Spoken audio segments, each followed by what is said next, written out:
Ok, dans la vidéo précédente, j'ai parlé un petit peu de ce qu'était le mental et pourquoi c'est quelque chose qui me faisait souffrir.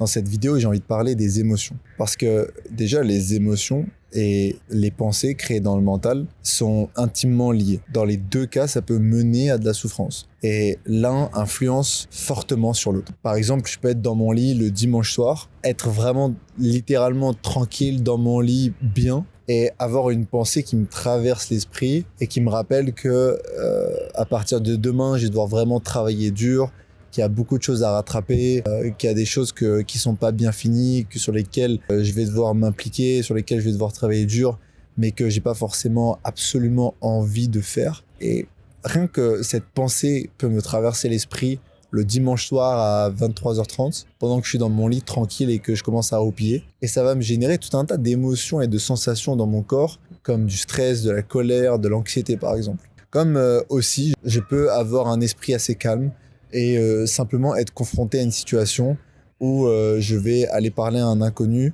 et tout de suite, cette situation va me générer énormément d'émotions dans le corps, du stress, de l'anxiété. Et ces émotions-là, ces sensations-là que je vais ressentir, elles vont entraîner des pensées dans mon mental, comme par exemple, c'est pas bien de faire ça, ou alors je vais pas y arriver, je suis pas fait pour ça, ou plein d'histoires qui vont dans tous les cas m'empêcher de me sentir bien et passer à l'action. Donc, le mental, on sait ce que c'est. C'est simplement des pensées qui arrivent et qui disparaissent. Et à partir du moment où on interagit avec elles, ça va créer de la souffrance si on ne les accepte pas.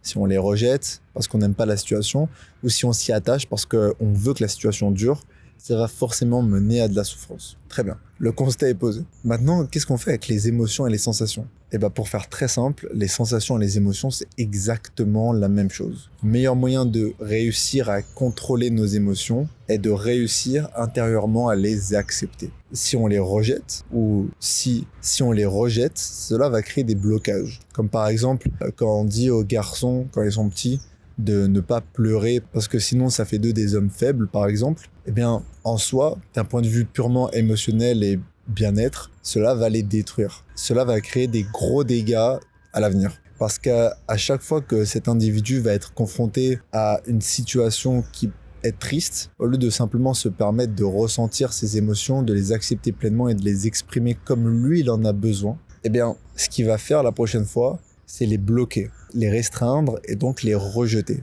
Et le fait de forcer une émotion à rester à l'intérieur et à ne pas s'exprimer, tout ce que ça va faire, c'est la bloquer à l'intérieur et créer un blocage. Et ce blocage peut s'exprimer de deux manières. Face à une situation qui est triste, par exemple, cette personne peut devenir complètement antipathique parce qu'elle a restreint complètement ses émotions et ce qu'elle ressent à l'intérieur, soit au contraire ressentir une émotion complètement exagérée. Et dans cette situation, c'est logique, ce blocage va forcément créer une restriction à l'avenir.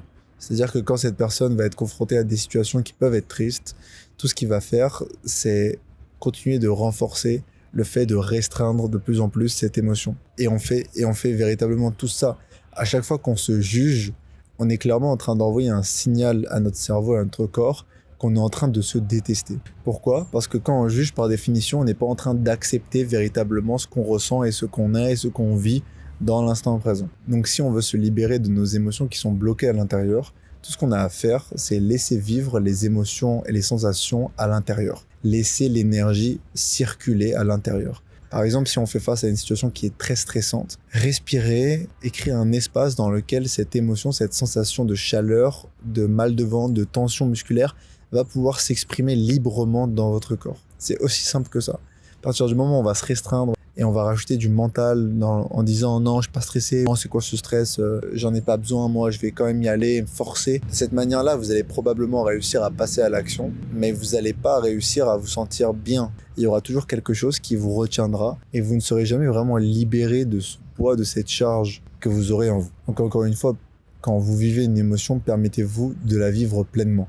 Si vous ressentez de la colère, permettez-vous de la ressentir pleinement. Je ne dis pas de l'exprimer en vous mettant à crier sur tout le monde. Offrez-vous un moment dans lequel vous allez créer un espace dans lequel ces émotions et ces sensations peuvent circuler librement et dans lequel vous les acceptez pleinement, sans les juger, sans les rejeter, sans vous y attacher. En faisant ça, on envoie un signal qui est très très fort à notre cerveau on lui dit clairement qu'on peut s'autoriser à vivre tout ça. Et donc en vivant tout ça, on se libère d'une charge émotionnelle profonde et on vit simplement beaucoup plus heureux et en accord avec ce qu'on est à l'intérieur.